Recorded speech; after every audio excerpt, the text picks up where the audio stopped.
Thank you for coming today. A special shout out to the people who live in my building. So glad I took out the crazy neighbor jokes. Thanks for the heads up. You remember Louis, who snuck into the drive-in and had some misadventures in Greece. Well, that's my husband. He's my husband, and I'm really glad that you enjoyed his set. My name is Vaso. Lay along. Actually, I'm Lorraine Lopez. No relation to J-Lo. Resemblance is uncanny, I know. But she's actually not my twin sister.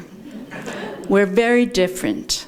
I'm more dignified, more reserved, antisocial, some might say. I have a please leave me alone personality, and I love to gripe and complain. Loads of fun.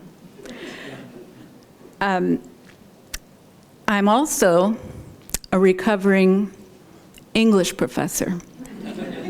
I have a PhD, so I'm a doctor, but not the kind that will do you any good. Unless you're struggling with punctuation or you need to explicate Paradise Lost.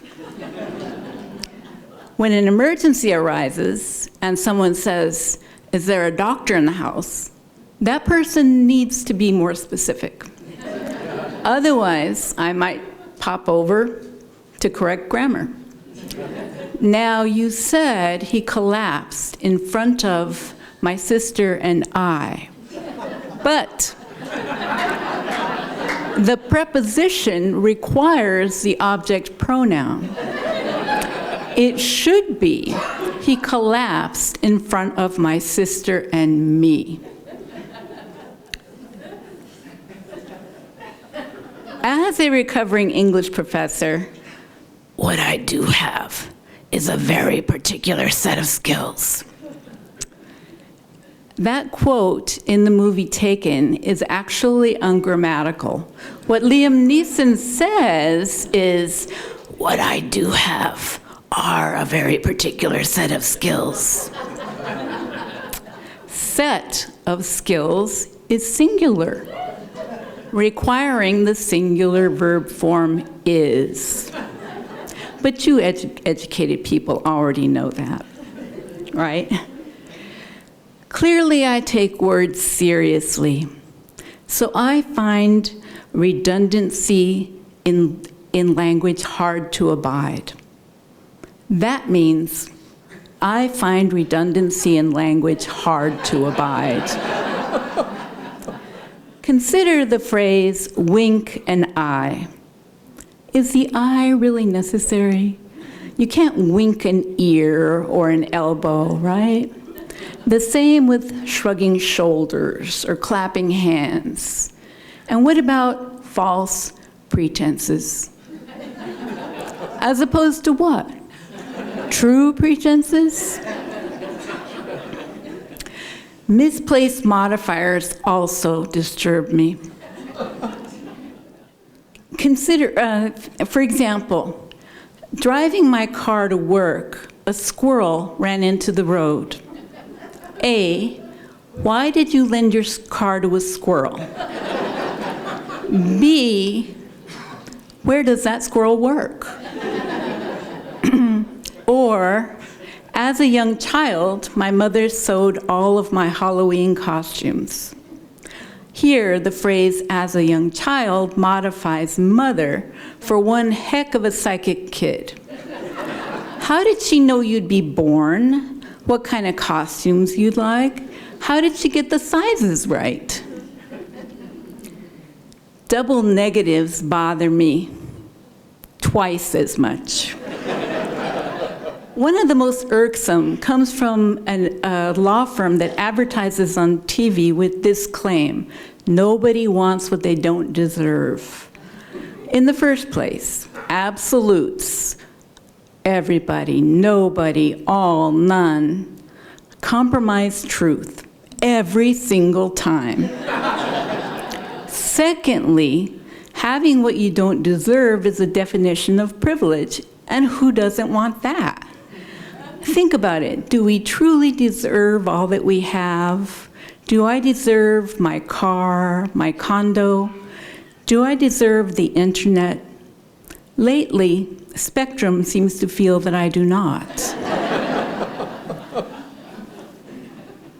Before becoming a cluster of cells in the womb, what exactly did I do to deserve potable water and electricity? Don't get me wrong, I want those things. I absolutely want what I don't deserve. So maybe that TV commercial is spot on. Nobody wants what they don't deserve. Everybody does. As an English professor in recovery, I enjoy word games like Scrabble and Quiddler. Luckily for me, my husband does too. Remember singles classified ads back in the day, long before OkCupid and Grindr? Remember the ads that would say, looking for such and such for serious commitment, no games? I'd see those and think, no games? Oh, why the heck not? What are you supposed to do over dinner?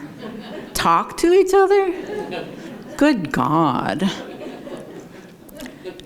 After moving to Asheville, my husband and I learned about the Scrabble Club here, and our eyes lit up. We headed over to the rec center that hosts the club and found ourselves playing several games over the next 4 hours. Yes, 4 hours of neck-tightening, back-burning, headache-inducing tile slinging with monosyllabic strangers, every bit as odd as we are. We loved it. Since then, we've become regulars at the club that meets each Sunday. By the way, we're missing Scrabble Club to be with you here today. You're welcome. Lately, we've been preparing for a Scrabble tournament. We've been learning as many words as we can in order to play them, and also in order to be able to tell when an opponent is trying to slip in a phony baloneyism. In a recent game against me, a man played Tie-Day, T-I-D-A-Y. What is that?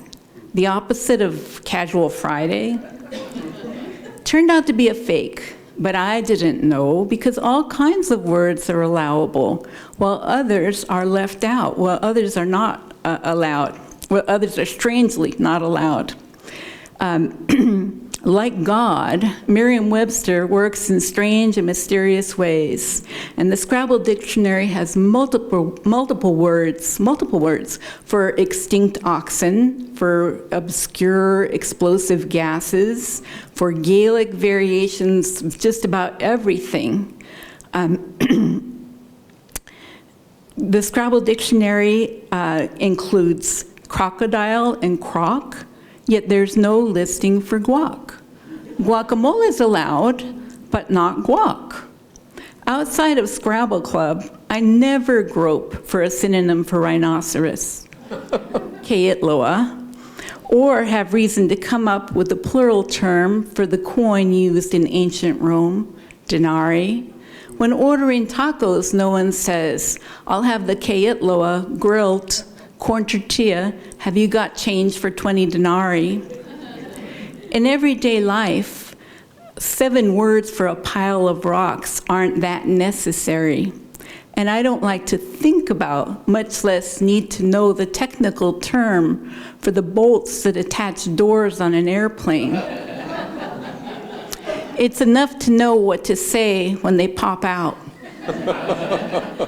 Oh, shit. What's really needed is a handy one-syllable way to deal with the craving for mashed avocado. We need guac. Are you there, Merriam-Webster? It's me, L-Lo.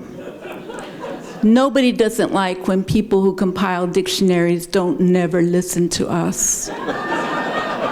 Right? No? And there you have it.